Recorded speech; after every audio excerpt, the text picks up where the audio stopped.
the effects of alcohol. Dr. Steiner. Does anyone have a question on his mind? A question is asked concerning alcohol, its negative effects, etc. Do you mean the extent to which alcohol generally is detrimental to health? Well, alcohol's initial effect is quite obvious, because it influences what we have been describing in man all along, that is, the entire constitution of the soul.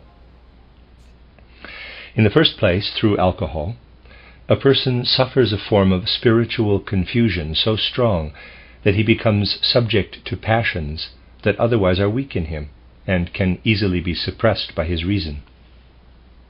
A person thus appears more sensible if he has had no alcohol than if he drinks. To begin with, alcohol has a stimulating influence on the blood, causing increased blood circulation.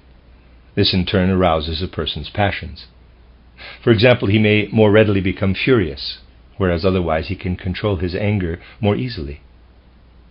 So you can see that the first effect of alcohol is exercised on man's reason, indeed on his whole life of soul. After alcohol has remained for a certain length of time in the organism, it causes another symptom that you know well, called a hangover. The appearance of a hangover shows you that the entire organism objects to the initial effect of alcohol. What does it mean for a person to have a hangover? As a rule, it appears in the morning after an evening of too much drinking. Due to the drinking the night before, the circulation of a person's blood is strongly agitated. The increased movement that otherwise would have taken its course at a much slower pace uses up a lot of energy. Pay close attention to this. Let us assume that the body accomplishes a certain activity within 24 hours. When somebody consumes a goodly amount of alcohol, the same activity is completed in perhaps 12 or even 6 hours. The body thus deprives itself of inner activity. People who are in the habit of drinking every once in a while, therefore, instinctively do something before the hangover appears. They eat heartily. Why do they do this? They eat heartily either to avoid a hangover altogether, or so that its effects the next day are at least milder, so that they can work. What happens if a person has drunk himself into a visible state of intoxication and then consumes, let us say, a large hot dog? He stimulates again what has been used up by the previous excessive activity.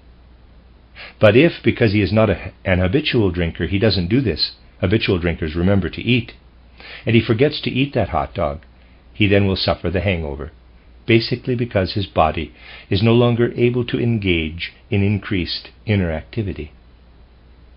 When the body does not function correctly, however, waste products, in particular uric acid, are deposited everywhere. Since the head is the most difficult to supply, the waste products are deposited there. If a person has, through alcohol consumption, depleted the inner activity of the body during the night, he walks around the next morning with his head in the condition that is normal for his intestines, that is, filled with refuse. An immediate revolt by the body is brought about when, through the intake of alcohol, too much activity is demanded of it. As I have mentioned to you before in these lectures, man has a much higher tolerance. I don't mean only regarding alcohol, but generally, and can take much more abuse than is normally assumed. He is capable of readjustment for a long time. Some people even make use of a most deceptive, most questionable antidote against a hangover. When they come home or get up the next morning with a powerful hangover, what do? Surely you have seen this. They continue drinking, making the morning pint into a special cure. What does this continued drinking signify? During the night, through the agitation of the blood, the body has been deprived of functioning activity.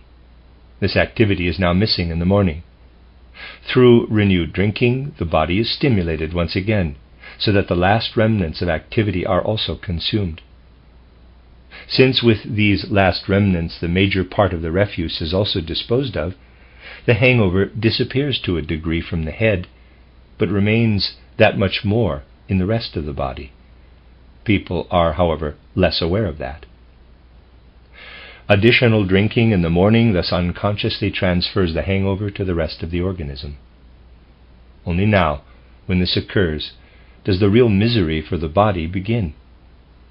Those alcoholics who drive away a hangover with more drinking are in the worst shape, because gradually, as this is repeated, the entire body is ruined. Still, however, because man can endure a good deal, it is almost impossible to ruin the body that quickly. Therefore, the first thing that happens to a real alcoholic is that he suffers from a form of delirium. This does not as yet indicate total ruin. When delirium tremens, as it is called in medicine, sets in, people see certain kinds of animals, mice and the like, running all over the place. They suffer a form of persecution complex. Delirium tremens is connected with the phenomenon of people seeing themselves surrounded and attacked from all sides by small animals, especially mice. This is something that even has an historical background. There are structures called mice towers, Mäusetürme, which have usually come by their name through somebody in some earlier time having been incarcerated in them who suffered from delirium tremens. And though some real mice might well have been there too, this person was plagued by thousands upon thousands of mice that he merely imagined all around himself. You can see, therefore, that the effects of alcohol can only very slowly ruin the body. The body resists these alcohol-induced effects for a long time. What happens when people who have been drinking heavily for some time are suddenly bothered by their conscience, and having some energy left, stop drinking? It is an interesting fact that if they had not suffered from delirium tremens before, now, after abstaining from alcohol, they sometimes get it. Here we find something of interest, when people's consciences suddenly stir. They have been drinking for a while, let us say, drinking since early in the morning, and then suddenly their conscience stirs and they stop drinking. What happens then? If they had not had delirium tremens earlier, they struggle with it now. This is the interesting fact, that sometimes those who have been drinking for a long time begin suffering from delirium tremens when they stop drinking.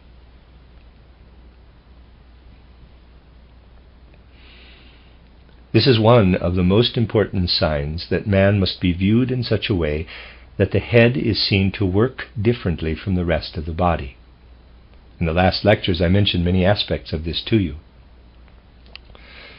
As long as a person suffers only in his head from the side effects of drinking, his overall condition is still tolerable. The effects have not yet permeated the entire body. When they have penetrated, however, and the person gives up alcohol, the rest of the body really revolts by way of the brain, and he suffers from delirium tremens just because he discontinued drinking. One thus can say that it is the blood which bears the bodily counterpart for the most important functions of the soul. You probably know that some people suffer from persecution complexes, seeing all sorts of figures that are not there. Particularly in earlier times, such persons were bled. Not a bad remedy, really. You must not believe that all people in the past were as superstitious as is generally assumed today. Bloodletting was not something derived from superstition. People were bled primarily by applying leeches somewhere on the body that drew off blood. The blood thus became less active. Not necessarily in the case of alcoholics, but for other attacks of insanity, the blood thus becomes less active, and the person fared better. As I have mentioned, the nervous system is very closely related to the foundations of our properties of soul, but it is much less important for the human will. The nervous system is important for reason, but for the human will it has much less significance than the blood. Now, when you see that blood preeminently attacks the blood, let me read that again. Now, when you see that alcohol preeminently attacks the blood, it is clear from the body's strong reaction to alcohol's effects that the blood is well protected against alcohol. The blood is extraordinarily well protected against the assault of alcohol on human beings. By what means is the blood so strongly protected against this assault? We must ask further then, where do the most important ingredients of the blood actually originate? Remember that I told you that blood consists of red corpuscles containing iron, which swim around in the so-called blood serum, and it also consists of white corpuscles. I told you that the most significant components of blood are the red and white corpuscles. We shall now disregard the corpuscles connected with the spleen's activity, which in our tests in Stuttgart we termed the, in quotes, regulators. There are many components in the blood, but we want now to focus only on the red and white corpuscles, asking where, in the body, these corpuscles originate. These corpuscles originate in a most special place. If you examine the thigh bone from the hip to the knee, if you think of the bone in the arm or any long bone, you will find in these bones the so-called bone marrow. The marrow is in there, the bone marrow. And you see, gentlemen, the red and white corpuscles originate in this bone marrow and migrate from it first into the arteries. The human body is arranged in such a way that the blood, at least the most important part of it, is produced in the inner hollows of the bones. If this is the case, you can say to yourself, insofar as its production is concerned, the blood is indeed well protected from harm. In fact, alcohol must be consumed for a long time and in large quantities to damage the bone to the point of penetrating it to the innermost part, to the bone marrow, and destroying the bone marrow so that no more red and white corpuscles are produced. Only then, after the effects of drinking alcohol have reached the bone marrow, does the really ruinous process begin for the human being. Now, it is true that regarding their intellects and soul qualities, human beings are in many ways alike. Regarding the blood, however, there is a marked difference between man and woman. It is a difference that one is not always aware of, but that is nevertheless clearly evident. This is that the influence on human beings of red and white corpuscles that are produced within the hollows of the bone is such that the red corpuscles are more important for the woman and the white are more important for the man. This is very important. The red corpuscles are more important with the woman and the white with the man. This is because the woman, as you know, has her menstrual period every 4 weeks, which is actually an activity that the human body undertakes to eliminate something that must be eliminated, red corpuscles. A man, however, does not have menstrual periods, and you can easily tell that his semen is not directly derived from red blood. It has its origin in white corpuscles. Although considerably transformed, in the end they turn into the main ingredient of semen.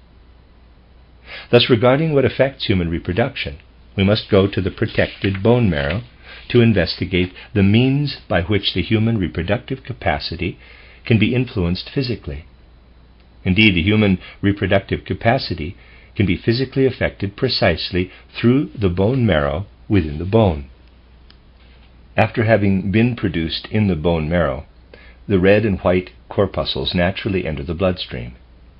When a woman now drinks alcohol, it is the red corpuscles that are particularly affected. The red corpuscles contain iron, are somewhat heavy, and possess something of the earth's heaviness. When a woman drinks, it affects her in such a way that there is too much heaviness in her. When a pregnant woman drinks, therefore, her developing child becomes too heavy and cannot inwardly form its organs properly. It does not develop properly inwardly, and its inner organs are not in order. In this roundabout way, gentlemen, the harmful influence of alcohol is expressed in the woman. In men, alcohol primarily affects the white corpuscles. If conception takes place when a man is under the influence of alcohol, or when his system is generally contaminated by the effects of alcoholism, a man's semen is ruined in a way, becoming too restless. When conception takes place, the tiny egg is released from the mother's organism. This can only be seen with a microscope. From the male, a great number of microscopic sperm are released, each one of which has something resembling a tail attached to it. The seminal fluid contains countless numbers of such sperm. This tail, which is like a fine hair, gives the sperm great restlessness. They make the most complicated movements, and naturally one sperm must reach the egg first. The one that reaches the egg first penetrates it. The sperm is much smaller than the egg. Although the egg can be perceived only with a microscope, the sperm is still smaller. As soon as the egg has received it, a membrane forms around the egg, thereby preventing penetration by the rest of the sperm cells. Generally, only one sperm can enter the egg. As soon as one has penetrated, a membrane is formed around the egg, and the others must retreat. You see, therefore, it is most ingeniously arranged. Now, the sperm's restlessness is greatly increased through alcohol, so that conception occurs under the influence of semen that is extraordinarily lively. If the father is a heavy drinker when conception occurs, the child's nerve sense system will be affected. The woman's drinking harms the child's inner organs because of the heaviness that ensues. The man's drinking harms the child's nervous system. All the activities are damaged that should be present in the right way as the child grows up. We can therefore say that if a woman drinks, the earthly element in the human being is ruined. If a man drinks, the element of movement, the airy element that fills the earth's surroundings, and that man carries within himself, is ruined. When both parents drink, therefore, the embryo is harmed from two different sides. Naturally, conception is still possible, but proper growth of the embryo is not. On the one hand, the egg's tendency toward heaviness tries to prevail. On the other, everything in it is in restless motion, and one tendency contradicts the other. If both parents are alcoholics and conception occurs, the masculine element contradicts the feminine. To those who understand the entire relationship, it becomes quite clear that in the case of habitual drinkers, exceedingly harmful elements actually arise in their offspring. People do not wish to believe this, because the effects of heavy drinking in men and women are not so obvious, relatively speaking. This is only because the blood is so well protected, however, being produced, after all, in the bone marrow, and because people must do a lot if they are to affect their offspring strongly. Weak effects are simply not admitted by people today. As a rule, if a child is born with water on the brain, one does not investigate whether or not, on the night conception occurred, the mother was at a dinner party where she drank red wine. If that were done, it would often be found to be the case, because wine causes an inclination toward heaviness, so that the child can be born with hydrocephalus. If, however, the baby has a congenital twitch in a facial muscle, one normally does not check to find out if the father had perhaps been drinking too much the evening conception occurred. Seemingly insignificant matters are not investigated. People therefore assume that they have no effect. Actually, alcohol always has an effect. The really disastrous effects, however, occur with habitual drinkers. Here, too, a very remarkable thing can be noted. You see, the children of a father who drinks can develop a weakness somewhere in their nervous systems, and thus have a tendency toward tuberculosis, for example. What is inherited by the children need not be connected with the effects felt by the alcoholic father. The children need not have a tendency toward mental confusion, for example, but instead toward tuberculosis, stomach ailments, and the like. This is what is so insidious about the effects of alcohol, that they are passed on to totally different organs in human beings of the next generation. In these matters, the great effect on human development of minute amounts of substances must always be taken into consideration. Not only that, but in each instance one must consider how these substances are introduced into the human being. Consider the following example. Our bones contain a certain amount of calcium phosphate, Our brain also contains some phosphorus. And you will recall from earlier lectures that phosphorus is most useful, since without phosphorus, the brain actually could not be used for thinking. We therefore have phosphorus in us. I have already told you that phosphorus has a beneficial effect when the proper amount is consumed in food, so that it is digested at a normal rate. If too large an amount of phosphorus is introduced too quickly into the human stomach, it is not useful but instead harmful. Something else must also be considered, however. You know that in earlier days matches were made with heads of phosphorus, but they are rarely seen anymore. When I was 13, 14, and 15 years old, I had an hour's walk from our home to school every day. There was a match factory about halfway, where phosphorus matches were manufactured by workmen. At any time, one could see that a number of these workmen had corroded jaws. This was in the 1870s. And starting from the jaw, their bodies were gradually destroyed. Beginning with the upper and lower jaws, especially the upper, the bones were eaten away. Knowing the harmful effect that phosphorus can have on people, one realizes that such a match factory is actually about the most murderous place there is.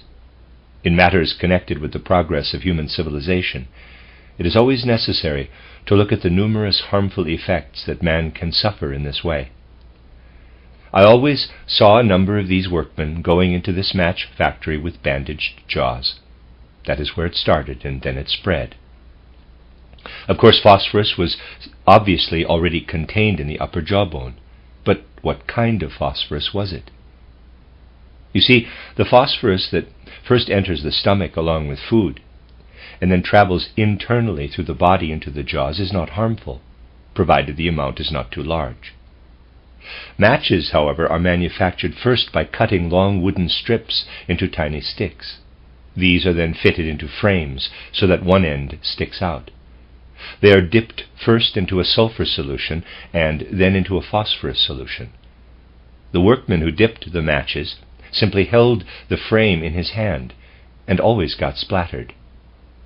Just think how often in a day a person who cannot wash his splattered hands might touch his face during working hours. Though the amounts of phosphorus with which the person comes in contact in this way are minute, they nevertheless penetrate his skin. This is a mystery of human nature. A substance that is often extraordinarily useful when taken internally and assimilated first through the body can have the most poisonous effect when it comes in contact with the body from outside. The human organism is so wisely arranged inwardly that an overdose of phosphorus is eliminated in the urine or feces. Only the small amount required is allowed to penetrate the bones. The rest is eliminated. There are, however, no provisions for the elimination of externally absorbed influences. This problem could, of course, have been alleviated. Remember that in the last century, little thought was given to humanitarian considerations. It would have helped if bathing facilities had been made available so that every workman could have had a hot bath before leaving work. A great deal could naturally have been accomplished by such an arrangement, but it simply was not done. I only mention this to you to illustrate how the human body works. Minute, detrimental influences from outside, even substances that the body otherwise needs to sustain itself, can undermine human health. Indeed, can generally undermine the entire organization of the human being.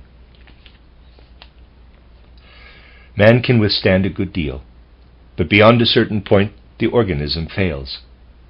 In the case of drinking alcohol, the organism fails at the point at which alcohol prevents the correct functioning of life-sustaining activities, the invisible life-sustaining activities. When a person is exposed to phosphorus poisoning, the inner activity that otherwise would assimilate phosphorus is undermined. It is undermined from outside. It is actually quite similar in the case of alcohol. When a person drinks too much alcohol, drinking always more and more so that imbibing alcohol is no longer merely acute but has become chronic, The alcohol works directly as alcohol in the human being. What is the direct effect of alcohol? Remember that I once told you that man himself produced the amount of alcohol he requires. I told you that in the substances contained in the intestines, a certain amount of alcohol is constantly produced by ordinary food, simply because man needs this small amount of alcohol. What do we need it for?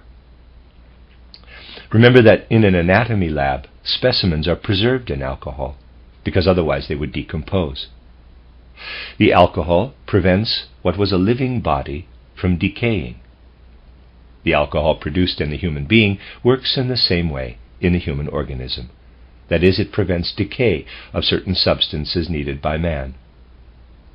Man's inner organization really prescribes how much alcohol he should have, because he has certain substances that would otherwise decay and must be conserved. Take now the case of a person who drinks too much alcohol. Substances that should be eliminated are retained in the body. Too much is preserved. If a person repeatedly exposes blood that circulates in the body to alcohol, he conserves this blood in his body. What is the consequence? This blood, having a counteracting influence, blocks the canals in the bones. It is not eliminated quickly enough through the pores and so forth. It remains too long in the body. The marrow in the hollows of the bone is consequently stimulated too little to make new blood, and it becomes weak. It so happens that in the so-called chronic alcoholic, the bone marrow in time becomes weakened and no longer produces either the proper red corpuscles in the woman nor the proper white corpuscles in the man. Now, at a point such as this, I always have to make the following observation. Certainly it is very nice when people come up with social reforms, such as the prohibition of alcohol and so forth. It certainly sounds fine. But even such a learned man as Professor Benedict, I told you about his collection of criminals' skulls, and how Hungarian convicts objected to having their skulls sent to Vienna because they would be missing from the rest of their bones on Judgment Day. Even Professor Benedict said, and rightly so, quote, "Here people speak against alcohol, but many more have perished from water than from alcohol," close quote. Generally, that is quite correct, because water, if it is contaminated, can be present in much larger quantities. Considered simply from a statistical point of view, one can naturally say that many more people have died from water than from alcohol. Something else must be taken into consideration, however. I would like to put it like this. The situation with alcohol is like the story contained in Heinrich Seidel's Leberecht Hühnchen. I don't know whether you are familiar with it, but it is a tale of a poor wretch, a poor devil who only has enough money to buy one egg. He also has a great imagination, however, and so he thinks, quote, "If this egg had not been sold in the store, but instead had been allowed to hatch, a hen would have developed from it. Now, when I eat this egg, I am actually eating a whole hen," close quote. And so he imagines, quote, "Why, I, who have a whole hen to eat, am really a rich fellow," close quote. But his imagination is not satisfied there. So he continues, quote, "Yes, but the hen I am now eating could have laid any number of eggs, from which hens again would hatch, and I am eating all these hens," close quote. Finally, he calculates how many millions and millions of hens that would amount to, and he asks himself, quote, "Shouldn't that be called gorging myself with food?" close quote. You see, this is the case with alcohol, not in a funny sense as in this story, but in all seriousness. Certainly, if you take the time from 1870 to 1880, and you investigate how many people died throughout the world from water and from alcohol, statistics would show that more people died from impure water. In those days, people died more frequently from typhoid fever and related illnesses than today, and typhoid can, in many instances, be traced to contamination of the water. So in this way, gentlemen, it is easy to conclude that more people die from drinking water. One must think differently, however. One must know that alcohol gradually penetrates the bone marrow and ruins the blood. by harming the offspring, all the descendants are thus harmed. If an alcoholic has 3 children, for example, these 3 are harmed only a little. Their descendants, however, are significantly hurt. Alcohol has a long-term negative effect that manifests in many generations. Much of the weakness that exists in humanity today is simply due to ancestors who drank too much. One must indeed picture it like this. Here is a man and a woman. The man drinks too much, and the bodies of their descendants are weakened. Now think for a moment what this implies in 100, and worse, in several hundred years. It serves no purpose to examine only a decade, say from 1870 to 1880, and to conclude that more people died from water than from alcohol. Much longer periods of time must be considered. This is something that people don't like to do nowadays, except in jest, as did the author of Leberecht Hündchen, who naturally was looking over a long span of time when picturing how to wallow in so much food. If this matter is examined from the social viewpoint, consideration must go beyond what is nearest at hand. Now, the use of alcohol can be prohibited, but when it is, strange phenomena appear. You know, for example, that in many parts of the world, the sale of alcohol has been restricted or even completely prohibited. But I call your attention to another evil that has recently made its appearance in Europe, that is, the use of cocaine by people who wish to intoxicate themselves. In comparison to what the use of cocaine will do, particularly in damage to the human reproductive forces, alcohol is benign. Those individuals who take cocaine do not hold cocaine responsible for the damage it does, but you can see from the external symptoms that its use is much worse than that of alcohol. When a person suffers from delirium tremens, it becomes manifest in a form of persecution complex. He sees mice everywhere that pursue him. A cocaine user, however, imagines snakes emerging everywhere from his body. First, such a person seeks an escape through cocaine, and for a while he feels good inside, because it brings about a feeling of sensual pleasure. When he has not had any cocaine for some time, however, and he looks at himself, he sees snakes emerging everywhere from his body. Then he runs to have another dose of cocaine, so that the snakes will leave him alone for a while. The fear he has of these snakes is much greater than the fear of mice that is experienced by an alcoholic suffering from delirium tremens. Certainly one can prohibit this or that, but people then hit on something else, which as a rule is not better but much worse. I therefore believe that enlightening explanations, like the one we presented today regarding the effects of alcohol, for example, can be much more effective and will gradually bring human beings to refrain from alcohol on their own. This does not infringe on human freedom, but understanding causes a person to say to himself, "Why, this is shocking. I am harmed right into my bones." This becomes effective as feeling, whereas laws work only on the intellect. The real truths, the real insights, are those that work all the way into feeling. It is therefore my conviction that we can arrive at an effective social reform, and in other spheres it is much the same, only if true enlightenment in the widest circles of people is made our concern. This enlightenment, however, can come about only when there is something with which one can enlighten people. When a lecture is given nowadays on the detrimental effects of alcohol, these things are not presented as I have done today, though that should not be so difficult, because people know the facts. But they do not know how to think correctly about these facts that are familiar to them. The listeners come away from a lecture given by some dime-a-dozen professor, and they do not know quite what to make of it. If they are particularly good-natured, they might say, "Well, we don't have the background to comprehend everything he said. The educated gentleman knows it all. A simple person can't understand everything." The fact is that the lecturer himself doesn't fully comprehend what he is talking about. If one has a science that really goes to the root of things and considers their underlying foundations, however, it is possible to make it comprehensible even to simple people. If science is so unreal today, it is because true humanness was excluded from it when it originated.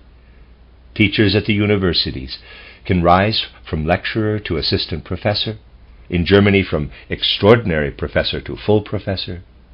The students are in the habit of saying, quote, "The full professor knows nothing extraordinary, and the assistant professor knows nothing fully," close quote. The students sense this in their feelings, gentlemen. The sorry state of affairs thus continues. Regarding social reforms, science essentially accomplishes nothing, whereas it could be effective in the most active way. A person who is sincerely concerned about social life, therefore, must emphasize again and again that dry laws on paper are much less important, though naturally they too are needed. But they are much less important than thorough enlightenment. The public needs this enlightenment. Then we would have real progress. Particularly facts like those that can be studied in the case of alcohol can be made comprehensible everywhere. One then arrives at what I always tell people. People come and ask, is it better not to drink alcohol, or is it better to drink it? Is it better to be a vegetarian or to eat meat? I never tell anyone whether or not he should abstain from alcohol or whether he should eat vegetables or meat. Instead, I explain how alcohol works. I simply describe how it works. Then the person may decide to drink or not, as he pleases. I do the same regarding vegetarian or meat diets. I simply say, this is how meat works, and this is how plants work. The result is that a person can then decide for himself. Above all else, science must have respect for human freedom, so that a person never has the feeling of being given orders or forbidden to do something. He is only told the facts. Once he knows how alcohol works, he will discover on his own what is right. This way we shall accomplish the most. We will come to the point where free human beings can choose their own directions. We must strive for this. Only then will we have real social reforms. If I am here on Wednesday, we will be able to have the next lecture.